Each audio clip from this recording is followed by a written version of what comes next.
যুবক মানুষ ইসলাম কবুল করেছেন। ইসলাম কবুল করতে গিয়ে বাড়ি ঘর জায়গা জমি কিছুই ছিল না। ছোট্ট অবস্থায় বাবা মারা গেছে, চাচার ঘরে লালিত পালিত হচ্ছিলেন। এরপরে রাসূলের প্রতি ঈমান আনবেন, চাচার ভয়তে পারেন না। হুজুর হিজরত করলেন। আব্দুল্লাহ তার নাম ছিল, আব্দুল উজ্জা।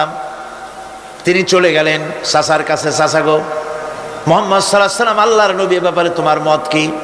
তিনি বলেন আমারও তো তাই মনে হয়। যদি তাই মনে হয় তার উপর ঈমান আনবেন কিনা? চাচা বলে না, কখনো ঈমান আনবো না। ভাতিজা বলতেছেন চাচাজি, বছরের পর বছর ধরে অপেক্ষা করতেছিলাম, আমি আপনার অধীনে আছি বলে ইসলাম কবুল করতে পারি নাই। আমার ইচ্ছা ছিল আপনি আগে করবেন, তারপরে আপনাকে দেখা দেখি আমি করব। কিন্তু আপনি যখন ইসলাম কবুল করলেন না, আর করবেন না বলে যখন ঘোষণা দিলেন, আপনাকে উপস্থিত রেখে আমি ঘোষণা দিলাম লা ইলাহা ইল্লাল্লাহু মুহাম্মাদুর রাসূলুল্লাহ। চাচা বলছে, ভাতিজা এর পরিণাম জানো? কয় না, জানি না। এর পরিণাম হচ্ছে তুমি আমার বাড়িতে থাকো, আমার বাড়ি ছাড়তে হবে। বললেন রাজি আছি। উট ছাগল ভেড়া ঘোড়া যা দিছি ছাড়তে হবে। বলছে রাজি আছি। চাচা বলছে শুধু তাই নয়, পরনে যে লুঙ্গি আছে, গায়ে যে জামা আছে, তামার পয়সার লুঙ্গি জামা ছাড়তে হবে। ভাতিজা বলছে ঈমানের জন্য যা চাও সব ছাড়িয়ে দেব। জামা লুঙ্গি খুলে ফেলে দিয়ে দিলেন। হাদিস। তিনি চলে গেলেন মায়ের কাছে ওই অবস্থায়। মা এই যুবক ছেলেকে উলঙ্গ অবস্থায় দেখে দুই হাত দিয়ে নিজের চোখ চেপে ধরেছেন। বাবা, তোমার এই অবস্থা কেন? ছেলে বলছেন, মা ঈমান আনার কারণে আমার এই অবস্থা হয়েছে। মা বলে, বাবারে কি চাও আমার কাছে? আব্দুল উজ্জা বলছে, মা কিচ্ছু চাই না, একটুখানি কাপড় আমারে দাও, আমি বিশ্ব নবী মুহাম্মদ সাল্লাল্লাহু আলাইহি ওয়াসাল্লামের খেদমতে যেতে চাই। মায়ের কাছে পুরানা কম্বল ছিল, কম্বলটা তিনি দিয়ে দিলেন। হযরতে এখনো তো সে মুসলমান হয়নি, ওই কম্বলটা ছিঁড়ে নিয়ে দুই টুকরা করে কম্বলটা পরলেন, আদাটা তাতে করে হাঁটু ঢাকে না, আর একটা কোনো রকম গায়ে দিলেন। এরপরে হেঁটে হেঁটে কষ্ট করে মদিনায় চলে গেলেন। মসজিদে নববীর ভিতরে ঢুকে দরজার কাছে বসা বিশ্বনবী জনাবে মুহাম্মদুর রাসূলুল্লাহ সাল্লাল্লাহু আলাইহি ওয়াসাল্লাম মসজিদে নববীতে, যুবক, হাঁটুর উপরে কাপড়, মাথার চুল, উস্কো খুস্কো চেহারা, ক্ষুধার্ত চেহারা। হুজুর জিজ্ঞেস করছেন, তুমি কে? তিনি বললেন, আমার নাম আব্দুল উজ্জা। তোমার এই অবস্থা কেন? তিনি বললেন, হুজুর ঈমান আনার জন্য বাড়ি ঘর জায়গা জমিন উট বাছুর সব হারাইছি, এমনকি পরনের লুঙ্গিও আমার দেয় নাই, মার কম্বলটা ছিঁড়িয়ে এনেছি। নবীজি আসহাবে সুফফার ভিতরেই তাকে বসতে দিলেন, তাকে থাকতে দিলেন, আর বললেন তারে কোরআন শরীফ শিখাবা। আব্দুল উজ্জাকে হুজুর বললেন, তোমার নাম উজ্জা নয়, তোমার নাম আব্দুল্লাহ। হাদিস শরীফে এসেছে আল্লাহর কাছে দুইটা নাম বেশি প্রিয়, একটা হচ্ছে আব্দুল্লাহ আর একটা হচ্ছে আব্দুর রহমান। মুসলমান হলেন। এরপরে আসহাবে সুফফার মধ্যে বসে আছেন, কোরআন শরীফ জোরে জোরে তেলাওয়াত করেন। আসহাবে সুফফা রাসূলের কাছে নালিশ করলেন, অভিযোগ করলেন, হুজুর এই আব্দুল্লাহর কোরআন শরীফ এত জোরে পড়ে, তার চিল্লানির জ্বালায় আমরা বিশ্রাম করতে পারি না। নবীজি বললেন, সাহাবীরা আব্দুল্লাহকে বেশি করে চিল্লাইতে দাও, বাধা দিও না, কারণ তার ঈমান বড় দামের ঈমান হয়েছে, ঈমান আনতে গিয়ে কিছু আনতে পারে নাই, তাকে বাধা দিও না, প্রাণ ভরে চিল্লাইতে দাও, জোরে জোরে পড়তে দাও। হযরত মুসা আলাইহিস সালাম ফেরাউনের কাছে গেলেন আর বললেন, দেখো অনেকদিন তো রাজত্ব করলা, মানুষের উপরে নিজের মন গড়া আইন চাপাই দিছো, এখন শোনো আল্লাহ পাক আমাকে নবী করেছেন, আমি তোমার কাছে একটা দাওয়াত নিয়ে আসছি, তুমি পড়ো লা ইলাহা ইল্লাল্লাহ। ফেরাউনের অর্থ বোঝে নাই, কি বলেন? বুঝেছে, ফেরাউন বুঝেছে, 100% বুঝেছে। ফেরাউন সঙ্গে সঙ্গে রিয়াক্ট করেছে, ফেরাউন বলছে তুমি বলো কি, আমার বাড়ির দুধ কলা খাইয়া বড় হইছো, এখন আমার ইলা শিখাইতে আসছো? মা আলিমতু লাকুম মিন ইলাহিন গায়রি, আমি জানি না আমি ছাড়া আরো কোন ইলাহ থাকতে পারে। এখন আপনারা চিন্তা করেন ইলাহের মানে কি? আমরাও কিন্তু অনেকে বুঝি না। আমাদের এখানে যত লোক বসে আছেন, হ্যাঁ আপনারা বুঝতে পারেন, কিন্তু অনেক লোকে বোঝে না। ইলাহ মানে শুধু উপাস্য নয়, ইলাহ মানে শুধু মাবুদ নয়। ইলাহ শব্দের অর্থ হচ্ছে আইনদাতা। ইলাহ মানে মাবুদ, উপাস্য, আইনদাতা, বিধানদাতা যাকে বলা হয় তার নাম ইলাহ। এবং সে কথাই আল্লাহ পাক শিখাই দিয়েছেন, লা ইলাহা ইল্লাল্লাহ। আইন তুমি তৈরি করতে পারবে না। আইন তৈরি করার মালিক কে? মানুষ বানাইছে কে? আপনার বাড়ি বিবাহ, এই বিবাহে আপনি লক্ষ লক্ষ টাকা খরচ করে নানান ধরনের রান্না বান্না ইত্যাদি করেছেন। খুলনা থেকে একটা লোক এসে যদি বলে, ভাই সাহেব শুনলাম আপনার মেয়ের বিয়া, আমি আসলাম, এত মেহমান আপনি দাওয়াত দিয়েছেন, তরকারিতে লবণ দিতে মনে থাকে কিনা, সেই জন্য আমি আসছি, লবণ নিয়ে আসছি। এই লোকটার মস্তিষ্ক সম্পর্কে সুস্থতার ধারণা করবে কেউ?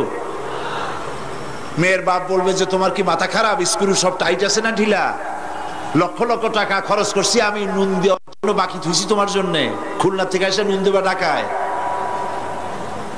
পৃথিবীর সৃষ্টি করলেন আল্লাহ, মানুষ সৃষ্টি করেছেন আল্লাহ, আইন তৈরি করবে তোমার বাবা।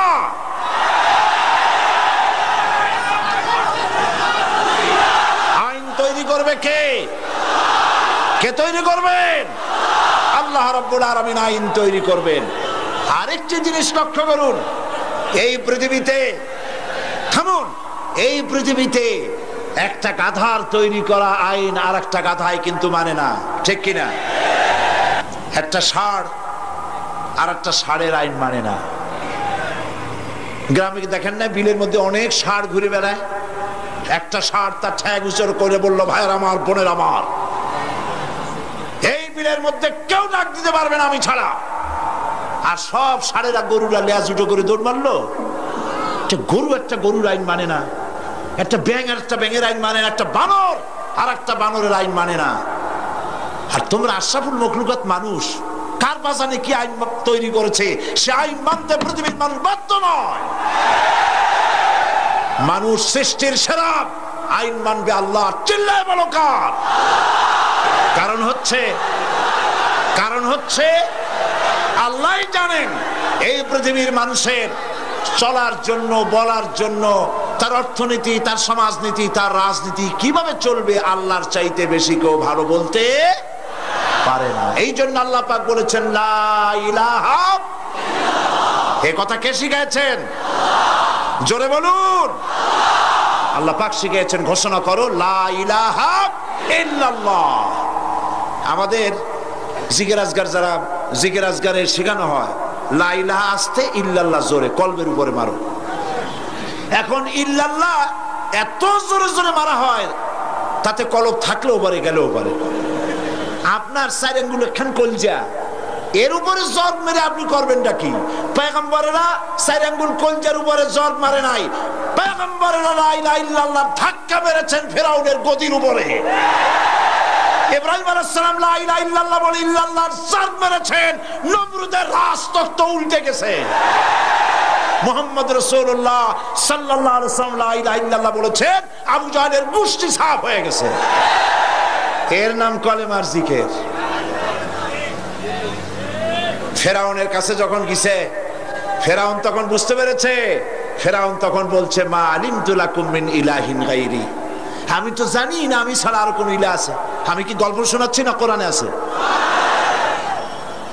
আমি জানি না আমি ছাড়া কোন ইলাহ আছে।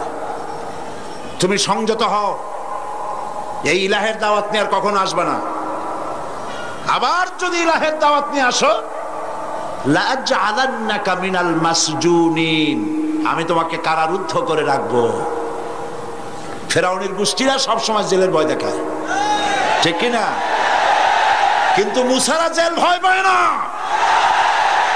জেল মুসলমানদের পায়ের জুতা, ফাঁসির মঞ্চ মুসলমানদের গলার জুতার ফিতার মতো, ফাঁসির মঞ্চের গলার দড়ি মুসলমানদের ফুলের মালার মতো। এগুলি কি মুসলমানেরা পরোয়া কোনোদিন করে নাই। হযরতে মুসা আলাইহিস সালাম বলছেন, বেটা আমারে তুমি ভয় দেখাও জেলে, তুমি আমারে চেনো নাই। আমি মুসা কালিমুল্লাহ, আল্লাহর সাথে কথা কই, আমি আল্লাহর পয়গম্বর, তোর জেলের পরোয়া আমি করি না।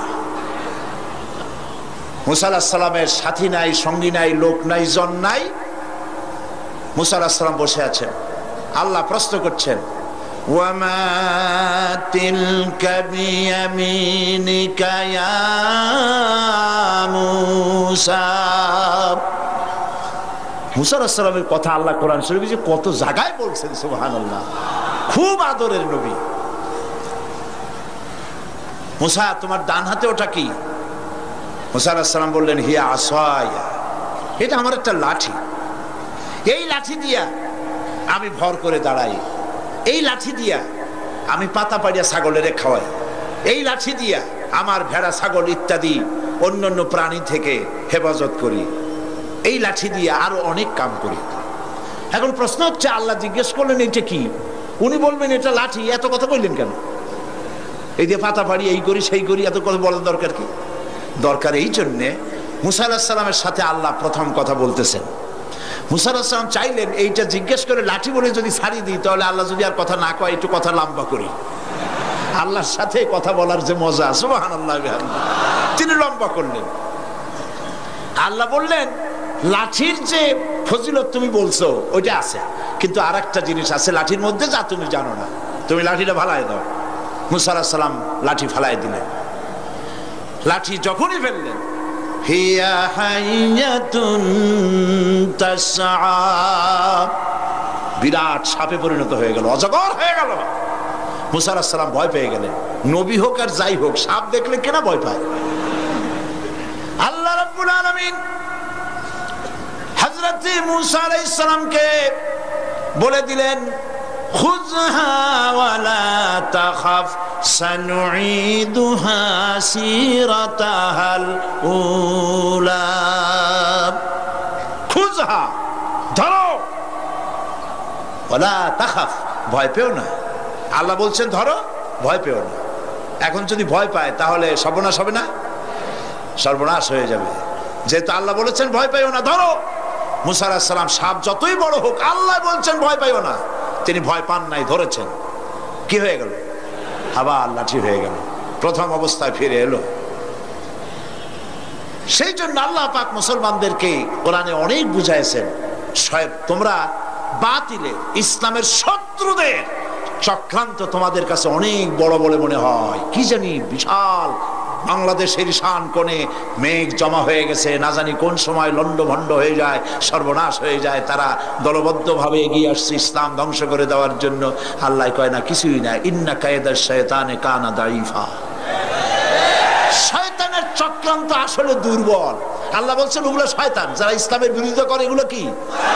চিল্লায় বলো। আল্লাহ বলে শয়তানদের চক্রান্ত দুর্বল। বাড়িওয়ালার শক্তি বেশি না চোরের শক্তি বেশি?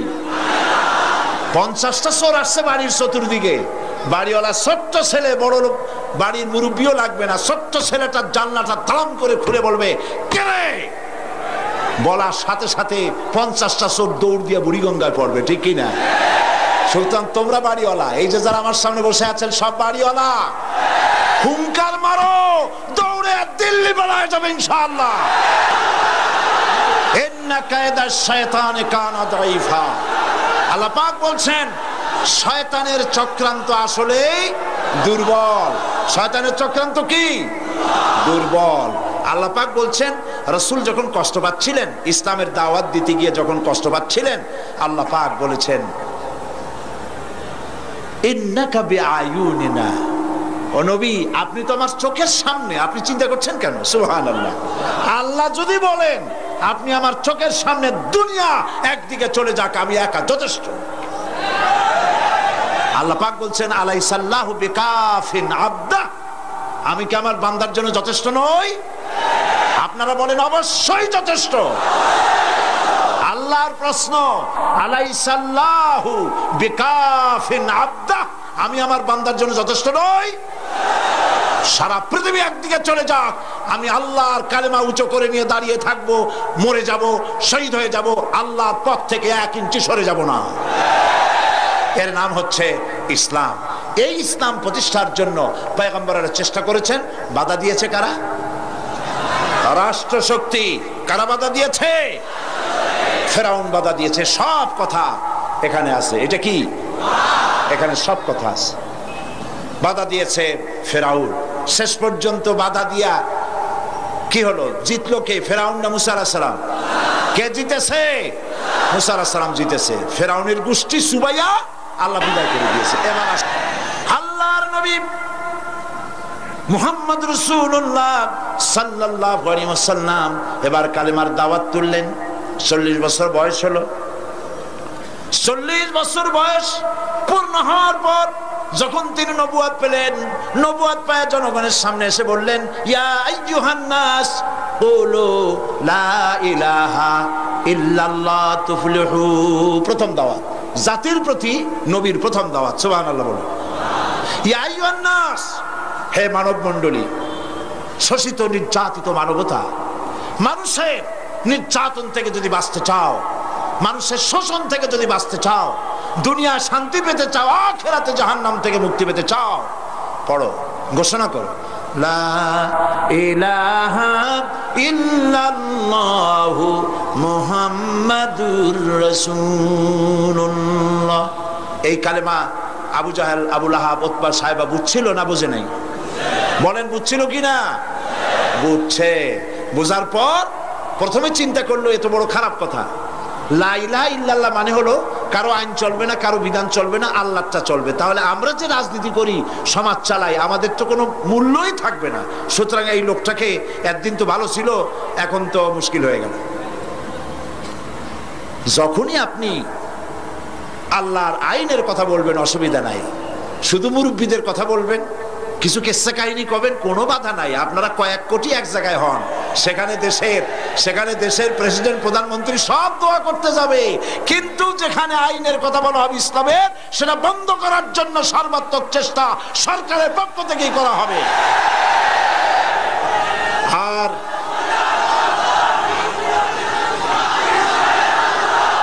পয়গম্বরেরা, রাসূল করিম সাল্লাল্লাহু আলাইহি ওয়াসাল্লাম যখন এই দাওয়াত দিলেন, আবু জাহাল, আবু লাহাব, উতবা, সাইবা বুঝে নাই নাকি? বুঝছে। আবু জাহাল, আবু সুফিয়ান, উতবা, সাইবারা আবু তালেবের কাছে গিয়ে প্রশ্ন করেছেন, আবু তালেব, আপনি মুহাম্মদ সাল্লাল্লাহু আলাইহি ওয়াসাল্লামকে বলুন তিনি যেন লা ইলাহা ইল্লাল্লাহর দাওয়াত না দেন। এজন্য তিনি যদি সোনা চায়, টাকা পয়সা চায়, সুন্দরী করে নারী যদি চায়, যা চাইবেন তাই দেওয়া হবে, তবুও যেন লা ইলাহা ইল্লাল্লাহর দাওয়াতটা তিনি না দেন। হুজুর সাল্লাল্লাহু আলাইহি ওয়াসাল্লাম রাজি হয়েছিল। আল্লাহর নবীর কাছে যখন এই প্রশ্ন উঠল, নবীজি তখন বললেন, আমার চাচাজি শুনুন, ওরা যেটা দিতে পারে সেটা তো ভালো কথা, যেটা দিতে পারে না এমন জিনিসও যদি আমার হাতে তুলে দেয়, যেমন আকাশের সূর্যটা ধরে এনে ওরা যদি আমার ডান হাতে তুলে দেয়, আকাশের পূর্ণিমার চাঁদ ধরে এনে ওরা যদি আমার বাম হাতে তুলে দেয়, এর বিনিময়ে আমি আল্লাহর নবী মুহাম্মদ রাসূলুল্লাহ এক মুহূর্তের জন্য তাওহীদের দাওয়াত বন্ধ করে দেব না। সব যুগে পয়গম্বরদেরকে রাষ্ট্রশক্তি বাধা দিয়েছে, তারপরে যারা দাওয়াত নিয়ে এসেছেন তাদেরকেও রাষ্ট্রশক্তি বাধা দিয়েছে, দেয় নাই? দিয়েছে। ইমাম আবু হানিফা রাহমাতুল্লাহ আলাইহির কথা বলছি, গতকাল বলেছিলাম, 8 বছর পর্যন্ত কারারুদ্ধ করে তাকে রাখা হয়েছিল। হযরত ইমাম হাম্বলকে, আহমদ বিন হাম্বলকে মারা হয়েছিল। মুজাদ্দিদ আল ফিসানি রাহমাতুল্লাহ আলাইহিকে জেলের মধ্যে ঢুকানো হয়েছিল। অপরাধ কি? অপরাধ হচ্ছে সরকারের দ্বীন ইলাহির বিরোধিতা করেছিলেন। সরকারের নিয়ম ছিল এই, দরবারে ঢোকার সময় মাথা নিচু করে ঢুকতে হবে, কুর্নিশ করে ঢুকতে হবে। দ্বীন ইলাহি তারা তৈরি করেছিল, উনি এটার বিরোধিতা করেছেন, হযরত মুজাদ্দিদ আল ফিসানি রাহমাতুল্লাহ আলাইহি। তারপরে জাহাঙ্গীরের সময় মুজাদ্দেদ আল ফিসানি রহমতুল্লাহ আলাইহিকে ডাকা হলো তার দরবারে। সামনে ছোট্ট একটা গেট করা হলো, যাতে করে ঢোকার সময় মাথা নিচু করে ঢুকতে হয়। এটা এই জন্য করা হয়েছে যাতে তিনি মাথা নিচু করে ঢুকবেন, আর সরকারের পক্ষ থেকে বলা হবে আপনি যেটার বিরোধিতা করছিলেন আপনি তো মাথা নিচু হয়ে ঢুকলেনই বাদশার দরবারে।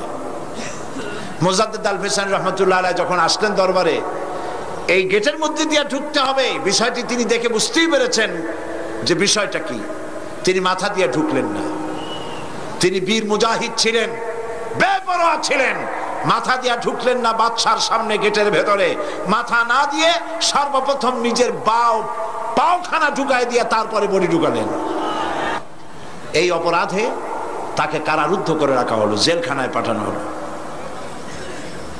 কয়েক মাস যাওয়ার পরে জেলার চিঠি লিখেছি বাদশার কাছে, প্রশাসনের কাছে খবর পাঠিয়েছে, আপনারা কারে জেলে পাঠিয়েছেন? জেল হলো চোর ডাকাতের জায়গা, জেল হলো দস্যু বদমাশের জায়গা।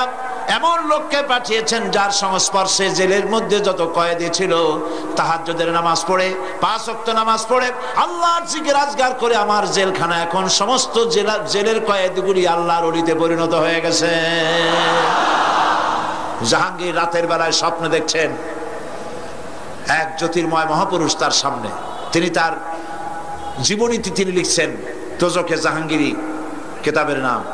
তিনি বলছেন স্বপ্নে দেখছি এক জ্যোতির্ময় মহাপুরুষ আমার সামনে, আমি সালাম দিলাম তিনি জবাব দিলেন না, মুসাফা করতে চাইলাম তিনি হাত দিলেন না, কদমবুসি করতে গেলাম তিনি পিছিয়ে গেলেন। আমি জিজ্ঞেস করলাম আপনি কে? আমার সৌভাগ্য আপনার দেখা হয়েছে আপনার সাথে আমার এই স্বপ্নের মধ্যে, কিন্তু আপনার পরিচয় পেলাম না, আপনি কে? আপনি আমার সালামের জবাব দিলেন না, হাত দিলেন না।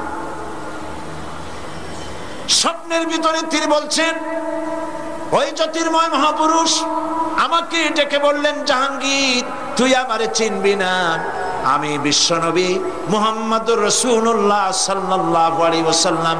আমি জানতে এসেছি আমার মুজাদ্দিদকে আর কতদিন তোর জেলখানায় আটকায়া রাখবি।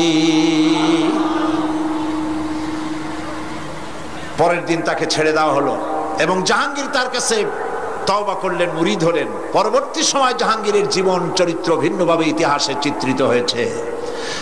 আমার বলার উদ্দেশ্য এই, চিরটা কাল ইসলামী আন্দোলনের বিরোধিতা করেছে প্রতিষ্ঠিত সরকার, কোনদিন সাহায্য করে নাই, সব সময় বিরোধিতা করেছে। কারণ ইসলাম যারা প্রতিষ্ঠিত করতে চায় তাদের সাথে তাদের মিল হয় না। ওরা চায় মন গড়া আইন দিয়ে দেশ শাসন করতে, শোষণ করতে, বাড়ি 1টার জায়গায় 10টা করতে, গাড়ি 5টার জায়গায় 15টা করতে চায়।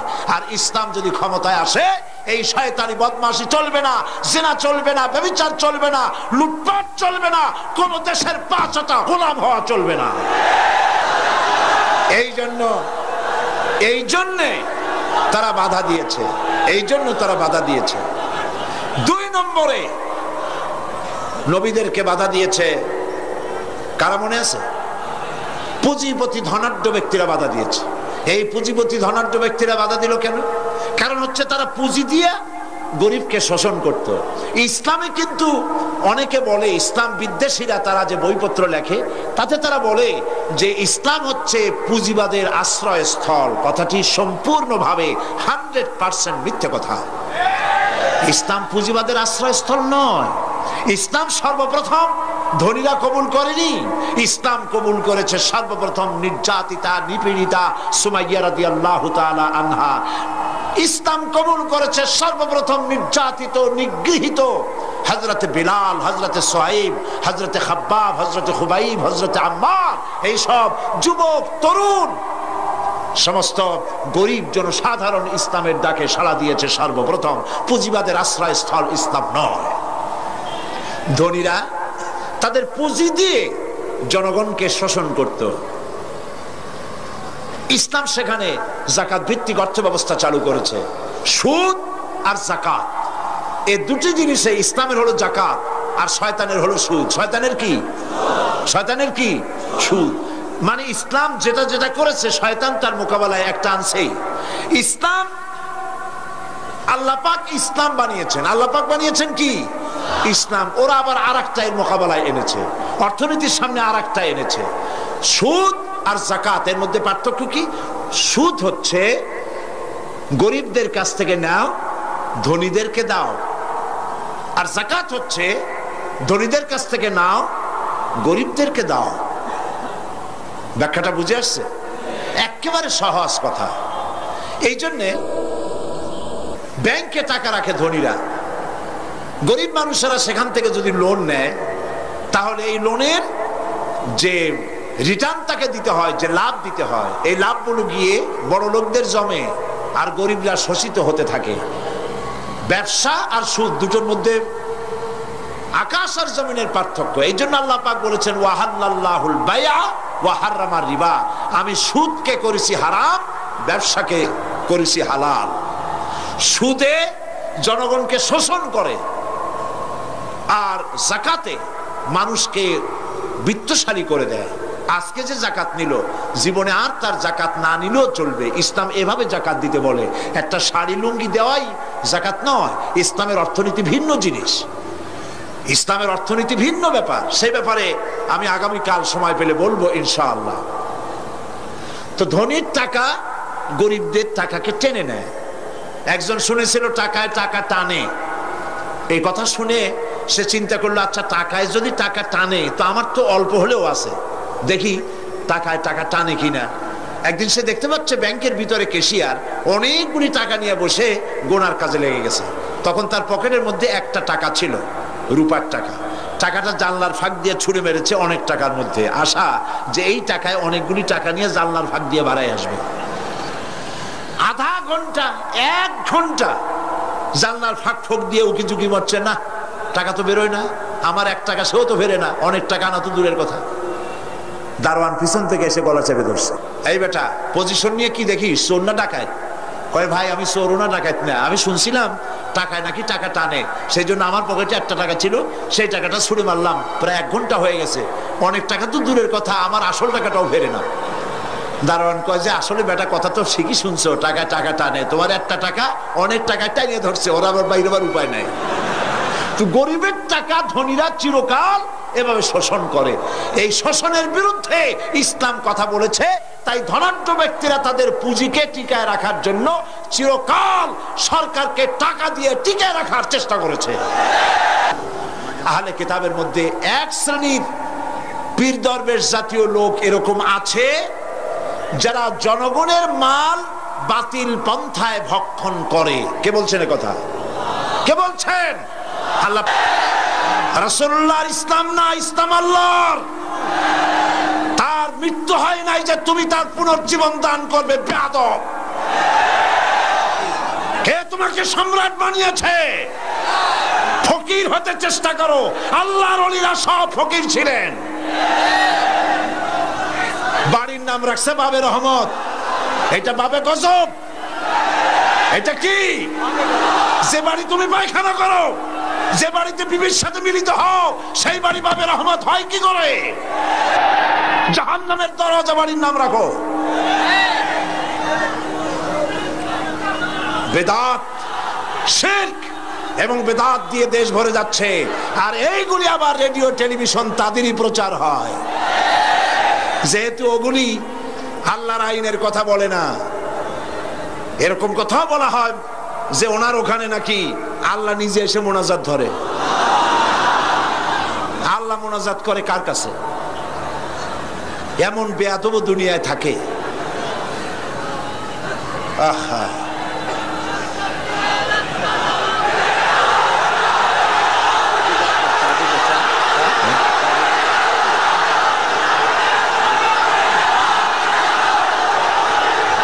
সুতরাং আজ এক শ্রেণীর ব্যবসায়ী নিজেদের ব্যবসার জন্য তারা এই বেদাত এবং শিরক চালু করছে, শিরকের কথা চালু করছে, বেদাত চালু করছে। মুসলমানদেরকে আজ একথা বুঝতে হবে, শিরক হচ্ছে মস্ত বড় অপরাধ। এই কথা বলার মতো বেয়াদবি আজ পর্যন্ত কেউ করে নাই যে মুহাম্মদ সাল্লাল্লাহু আলাইহি ওয়াসাল্লামের ইসলামের পুনর্জন্ম দানকারী তিনি। বলেন নাউজুবিল্লাহ। আল্লাহ হেদায়েত করুন, বলেন আমিন। সাপ যেমন বিষাক্ত, শিরক এবং বিদআত যারা চালু করে এর থেকেও বিষাক্ত। সেজন্য আল্লাহ পাকের নির্দেশ অনুযায়ী পয়গম্বরেরা দুনিয়ায় দ্বীনের দাওয়াত পেশ করেছেন। বাধা দিয়েছে এই তিন শ্রেণী, কিন্তু বাধা যত দিয়েছে হাজারো বাধার মধ্য থেকে ইসলাম মিটে যায় নাই। ইসলাম মিটে গেছে? আল্লাহ রাব্বুল আলামিন বলেন, ইউরিদুনা লিইউতফিউ নূরাল্লাহি বিআফওয়াহিহিম ওয়াল্লাহু মুতিম্মু নূরিহি ওয়ালাউ কারিহাল কাফিরুন। ওরা চায় মুখের ফু দিয়ে আমার আলোকে নির্বাপিত করে দেবে। আল্লাহ পাক বলেন, আমি আমার আলোকে পূর্ণতা দান করব, তাতে কাফের বেঈমানদের মনের ভিতরে যতই জ্বালা যন্ত্রণা হোক, যত কষ্ট হোক, ইসলাম তার পূর্ণতা লাভ করবে।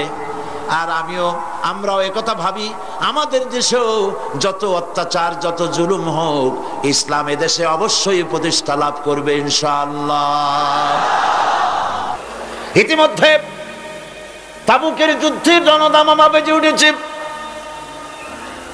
রোমান সৈন্যরা হুজুরের সঙ্গে যুদ্ধ করবে, জিহাদ করবে, ইসলামকে পরাজিত করার জন্য তারা আক্রমণের প্রস্তুতি নিল।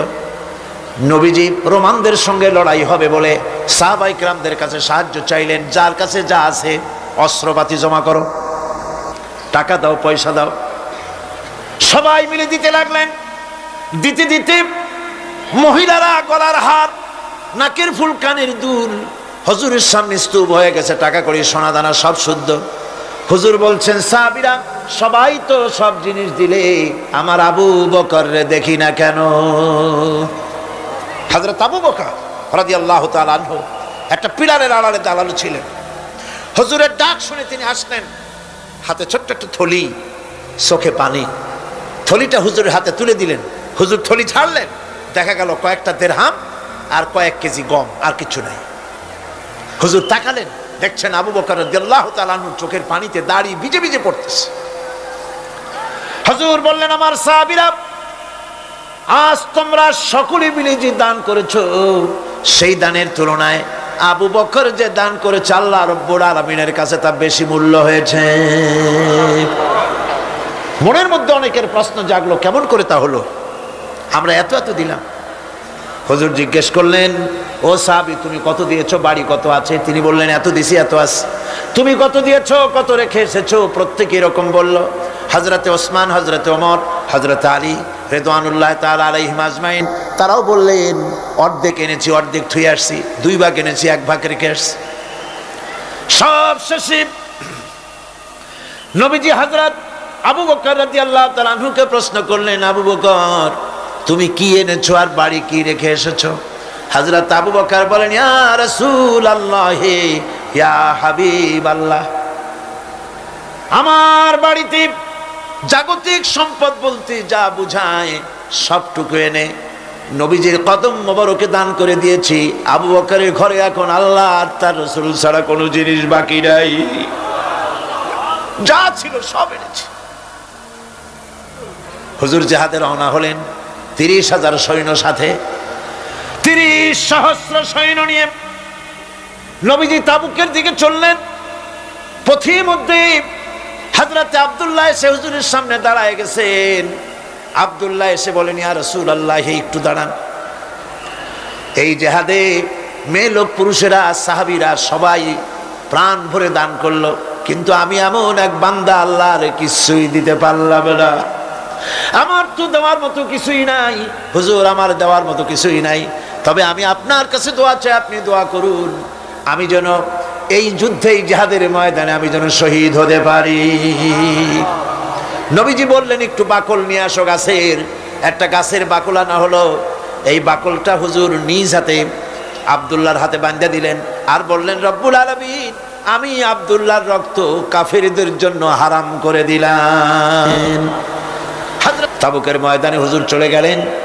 কয়েকদিন পরে খবর আসলো হুজুরের কাছে, আব্দুল্লাহ কয়েকদিন জ্বর ভোগ করে আব্দুল্লাহ মারা গিয়েছেন। হুজুর বললেন, তার জানাজার ব্যবস্থা করো, কাফন দাফনের ব্যবস্থা করো। ব্যবস্থা হয়ে গেল। রাতের বেলায় দাফন হবে। একজন লোক কবরের কাছে দাঁড়ায় টিম টিম করে একটা আলো নিয়ে দাঁড়ায় আছে, আর একজন লোক কবরের ভিতরে নেমেছেন। 2 ব্যক্তি লাশ দুই হাতে উঁচু করে নিয়ে আসতেছেন কবরের কাছে। যিনি কবরের ভিতরে দাঁড়ানো তিনি বলতেছেন, লাশ বহন করে তোমরা যে দুইজন আনতেছো, লাশের সাথে খবরদার বেয়াদবি করো না, তোমাদের ভাইয়ের সঙ্গে আদব করো। এই বলে কবরের ভিতরে যিনি দাঁড়িয়েছিলেন তিনি লাশটারে ধরলেন। কবরের ভিতরে দাঁড়িয়ে যিনি লাশ ধরেছেন, লাশকে কবরে শোয়াই দিয়েছেন, তিনি আর কেউ নন, তিনি বিশ্ব নবী মুহাম্মদুর রাসূলুল্লাহ। নিজের হাতে হযরত আব্দুল্লাহকে শোয়াই দিলেন। লাশ বহন করে যে দুইজন আনলেন, তার একজন হলেন হযরত আবু বকর আর একজন হযরত ওমর রাদিয়াল্লাহু তাআলা আনহুমা। আর আলো নিয়ে যিনি দাঁড়িয়েছেন টিম টিম করে জ্বলতেছেন, তিনি হযরত বেলাল। কবরের ভিতরে হযরত আব্দুল্লাহকে শুইয়ে দিয়ে উপরে মাটি দিয়ে নবীজি কবরের দুই দিকে হাত দিয়া আল্লাহ রাব্বুল আলামিনের দরবারে ফরিয়াদ তুললেন, রব্বুল আলামিন, আমি আজকে সন্ধ্যা পর্যন্ত এই আব্দুল্লাহর প্রতি রাজি ছিলাম, খুশি ছিলাম, আল্লাহ গো তুমি আব্দুল্লাহর প্রতি রাজি হয়ে যাও। হযরত ইবনে মাসউদ রাদিয়াল্লাহু তাআলা আনহু পাশে দাঁড়ানো ছিলেন, চিৎকার দিয়ে কেঁদে কেঁদে বললেন, আয় আল্লাহ তাআলা, এই কবরের ভিতরে আজকে আব্দুল্লাহর লাশটা না হইয়া যদি আমার লাশ হতো, আমার ভাগ্যটা খুলে যেত। শহীদের মর্যাদা আল্লাহ পাকের কাছে সব থেকে বেশি। এই শহীদের পথ নিয়ামত প্রাপ্তদের পথ। যারা নিয়ামত পেয়েছে পৃথিবীতে, নবীজিন, সিদ্দিকিন, শুহাদা, এরাই হচ্ছেন নিয়ামত প্রাপ্ত। আল্লাহর রাস্তায় জীবন দেওয়ায় যে মজা, পৃথিবীতে আর কোনো কিছুতে সেই মজা নাই। হযরত ওমর রাদিয়াল্লাহু তাআলা আনহু দোয়া করতেন, আল্লাহুম্মা রযুকনি শাহাদাতান ফি সাবিলিক ওয়াজআল মাউতি ফি বালাদি রাসূলিক। আয় আল্লাহ, তুমি আমাকে শাহাদাতের মত আমাকে দান করো। শাহাদাতের তামান্না প্রত্যেকটি মুসলমানের ভেতরে থাকতে হবে। শহীদ হওয়া যাবে ইসলামের জন্য। সময় হয়তো আসতে পারে, হয়তো এমন সময় আসতে পারে যখন কোরআনের মর্যাদাকে টিকে রাখার জন্য, সুন্নতে নববীকে টিকে রাখার জন্য জান দেওয়া লাগতে পারে। তখন কি আপনারা জীবন দিতে পারবেন? কোন অবস্থাতেই ইসলামী আদর্শের বিরুদ্ধাচরণ করেনি, তারাই হচ্ছেন সালেহীন। ইসলামের আদর্শ ছাড়ে নাই, পরিত্যাগ করে নাই, জীবনের সবকিছুর বিনিময় এটাকে আঁকড়ে ধরে থেকেছেন। ইসলামী আদর্শের পরিপন্থী কিচ্ছু করেন নাই। এরা হচ্ছেন সালেহীন। কোন আলহামদুলিল্লাহ। আল্লাহর অনুগ্রহ প্রাপ্ত কয় শ্রেণী? 4 শ্রেণী। নবীজিন, সিদ্দিকিন, শুহাদা, সালেহীন। এই 4 শ্রেণীর লোকেরাই হচ্ছে নিয়ামত প্রাপ্ত। আমরা বলেছি, সিরাতাল্লাযীনা আন'আমতা আলাইহিম গায়রিল মাগদুবি আলাইহিম ওয়ালাদ-দাল্লিন। নিয়ামত প্রাপ্তদের পথ চাই, অনুগ্রহ প্রাপ্তদের পথ। আর অভিশপ্ত পথভ্রষ্টদের পথ আমরা চাই না, আমরা পরিহার করে চলবো। এটা একটু ওয়াদাও বটে। আল্লাহ রাব্বুল আলামিন বলেন, শোনো কারণ কি? وَضُرِبَتْ عَلَيْهِمُ الْمَسْكَنَةُ ذَلِكَ بِأَنَّهُمْ كَانُوا يَكْفُرُونَ بِآيَاتِ اللَّهِ وَيَقْتُلُونَ الْأَنْبِيَاءَ بِغَيْرِ حَقٍّ ذَلِكَ بِمَا عَصَوْا وَكَانُوا يَعْتَدُونَ। তাদের উপর দারিদ্র এবং অসহায়তার অভিশাপ বর্ষিত হয়েছে। এর কারণ হলো তারা আল্লাহ পাকের আয়াতকে অস্বীকার করেছে, তারা অকারণে আল্লাহর নবীদেরকে হত্যা করেছে এবং প্রত্যেকটি ব্যাপারে আল্লাহর শরীয়তের সীমা লঙ্ঘন করেছে। যুরিবাত আলাইহিমুল যিল্লাতু ওয়াল মাসকানা ওয়া বাউ বিগাদাবিন মিনাল্লাহ। আল্লাহ পাক বলেছেন, চিরকাল ইহুদিরা অভিশপ্ত, তাদের কোনো আবাসস্থল হবে না, সারা জীবন ঘুরে বেড়াবে। আপনারা বলবেন, কই ঘুরে বেড়ায় না তো, তাদের তো জায়গা হইছে জেরুজালেমে, ইসরায়েলে, সেখানে তারা জায়গা করে নিয়েছে। তাহলে এটা কেমন হলো? এটা এইভাবে হচ্ছে, ওখানে তাদেরকে প্রতিষ্ঠিত করেছে আমেরিকা, ঠিক কিনা? আল্লাহ পাক কোরআন শরীফের মধ্যে বলেছেন, যদিও মানুষের সাহায্যে কোনো জায়গায় তাদেরকে আল্লাহর ইচ্ছায় অথবা মানুষের সাহায্যে কোথাও যদি জায়গা হয়, অপমানের জীবন যাপন করতে হবে সারাটা জীবন, কিয়ামত পর্যন্ত দুঃখে দুঃখে মরতে হবে, দেশে দেশে ঘুরে বেড়াতে হবে ভিক্ষুকের মতো। সে অবস্থাই হয়েছে। আমেরিকা ওদের উপর থেকে হাত উঠায় নিক, মধ্যপ্রাচ্যের আজকের 20 ফোড়া ইসরায়েল, আমেরিকা যদি তাদের রুবুবিয়াতে প্রতিপালনের হাতটা উঠায় নেয়, তাহলে আরব দেশে যত লোক আছে যুদ্ধ করা লাগবে না, এক পাশে গিয়ে পেশাব করলে ভাইসে লোহিত সাগরে চলে যাবে। সুতরাং এই ইহুদিদের পথ অনুসরণ করা যাবে না। ইহুদিরা অপরাধ করছিল কি? একটু আগেই বললাম, তারা আল্লাহর আয়াতকে অস্বীকার করেছে, তারা নবীদেরকে হত্যা করেছে, এটাই হলো তাদের অপরাধ। তারা শরীয়তের ব্যাপারে বাড়াবাড়ি করেছে। আর খ্রিস্টানরা, তাদের অপরাধ কি? তাদের অপরাধ হচ্ছে তারা আল্লাহর বিধানের উপরে তারাও বাড়াবাড়ি করেছে। তারা নিজেদের আল্লাহর বিধান বাদ দিয়ে নিজেদের মন গড়া জীবন যাপন শুরু করেছে। তারা ঈসা আলাইহিস সালামকে আল্লাহর ছেলে বানাইছে। তারা মদ খায়, তারা জিনা করে, তারা শুকর খায়, তাদের উপরে শরীয়তকে সম্পূর্ণ বুড়ো আঙ্গুল দেখায়া তারা মুশরিকের চাইতেও খারাপ হয়ে গিয়েছে, ঠিক কিনা? এরা হিন্দুরা কখনো বলে না যে আল্লাহর ছেলে মেয়ে আছে, বলে নাকি? কিন্তু ওরা আল্লাহর ছেলে বানাইছে, মেয়ে বানাইছে, বউ বানাইছে। নাউজুবিল্লাহ। আমেরিকায়, ইংল্যান্ডে, সেসব জায়গায় গির্জায় আজ আর খ্রিস্টান যাওয়ার লোক নাই। সপ্তাহে একদিন ইবাদত করে, সানডে। সেই সপ্তাহের একদিনও ইবাদত করতে লোক পাওয়া যায় না। সেদিন তারা ফুর্তি নাট্যি করার জন্য বউ বাচ্চা নিয়ে, মদ টদ নিয়ে, সিবেচে গিয়ে কাপড় চোপড় ভালাইয়া যা খুশি তাই করে।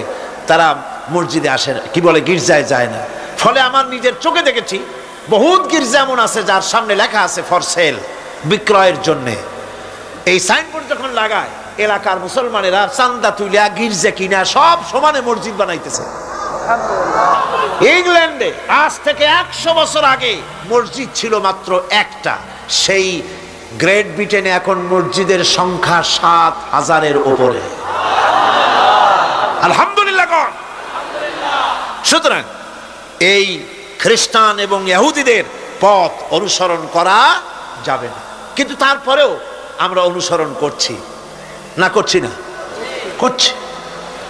বিশ্বকবি, কবি সম্রাট আল্লামা ডক্টর ইকবাল রহমাতুল্লাহ আলাইহি সুন্দর করে বলেছেন, ওয়াদা মে হো তুম নসারা তু তামাদ্দুন মে হনুদ, ওয়াদা মে হো তুম নসারা তু তামাদ্দুন মে হনুদ, ये मुसलमान हैं जिन्हें देख के शर्माए यहूद।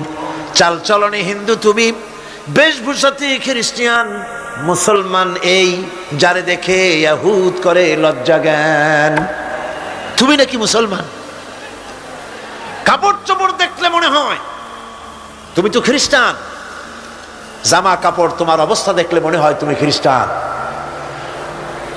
তোমার ওঠা বসা, বিয়ে শাদী, সংস্কৃতি দেখলে মনে হয় তুমি হিন্দু, আর তোমার লেনদেন দেখলে ইহুদিরা পর্যন্ত তোমাকে ঘৃণা করে। কথা ঠিক কিনা? কথা ঠিক কিনা?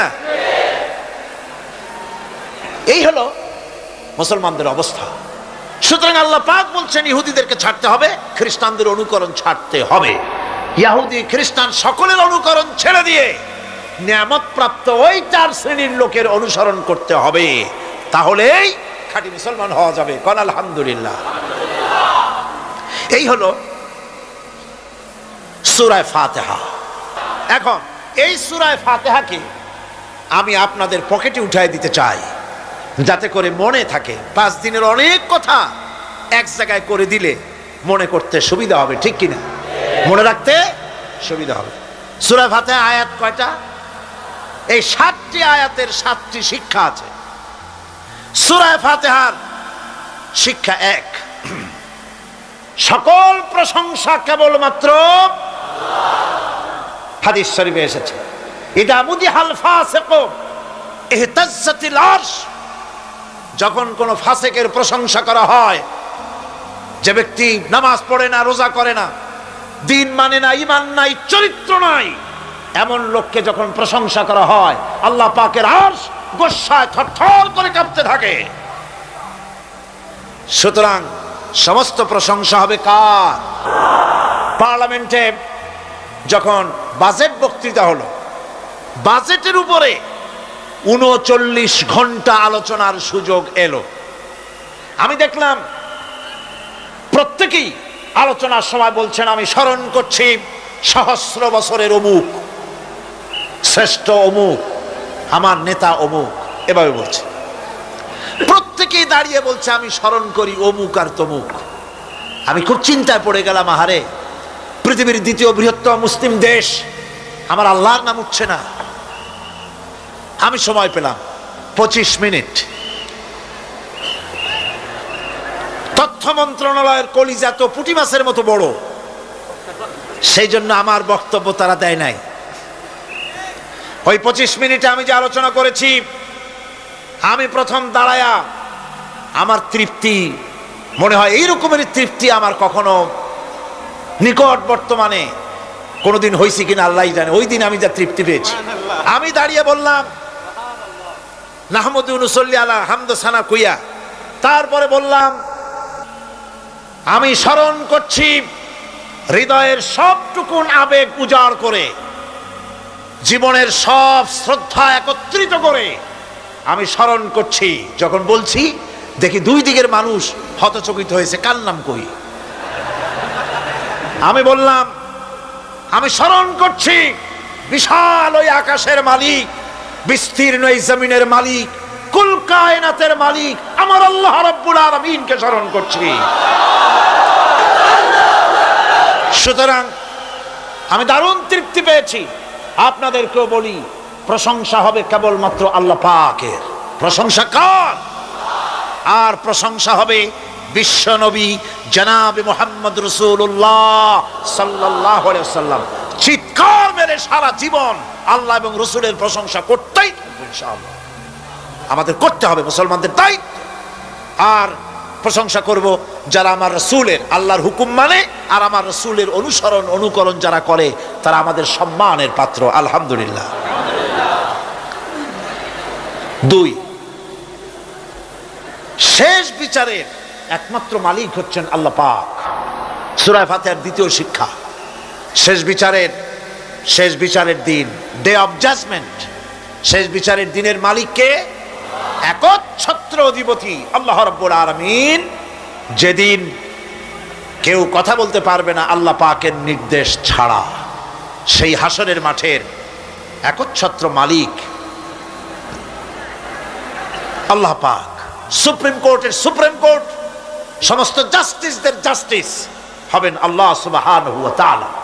এটা হলো দ্বিতীয় শিক্ষা, মনে রাখতে হবে। সেদিন আল্লাহ পাক তিনি বিচার করবেন, কঠিন বিচার হবে সেদিন, এটা মনে রাখতে হবে। 3 নম্বরের শিক্ষা হচ্ছে সূরা ফাতিহার শিক্ষা নাম্বার 3, জীবনের সকল ক্ষেত্রে গোলামি, আনুগত্য, দাসত্ব একমাত্র কেবলমাত্র শুধুমাত্র আল্লাহ রাব্বুল আলামিনের। গোলামি কার হবে? চিল্লায় বলেন, কার হবে? 3। 4 নম্বরে সাহায্য চাইতে হবে কেবলমাত্র কার কাছে? আল্লাহ পাকের কাছে। 5, হেদায়েতের গ্রন্থ হিসাবে গ্রহণ করতে হবে আল্লাহ পাকের কোরআনে কারীমকে। 6, অনুসরণ করতে হবে কেবলমাত্র নবীজিন, সিদ্দিকিন, শুহাদা, সালেহিনদেরকে। 7, জীবনের সকল স্তর থেকে ইহুদি এবং নাসারাদের প্রভাব মুক্ত করতে হবে নিজের জীবনকে। ইহুদি, নাসারা, আল্লাহ বিরোধী যারা মুশরিক, নাস্তিক, মুরতাদ, এই সবগুলি থেকে নিজেকে মুক্ত করতে হবে। গোলামি হবে কেবলমাত্র আল্লাহ পাকের। আর এইভাবে 7টি আয়াতের 7টি শিক্ষা আপনাদের সামনে পেশ করলাম। আল্লাহ রাব্বুল আলামিন এগুলি যেন মানার তৌফিক আমাদের দেন, আমরা বলি আমিন। আরো জোরে বলেন আমিন।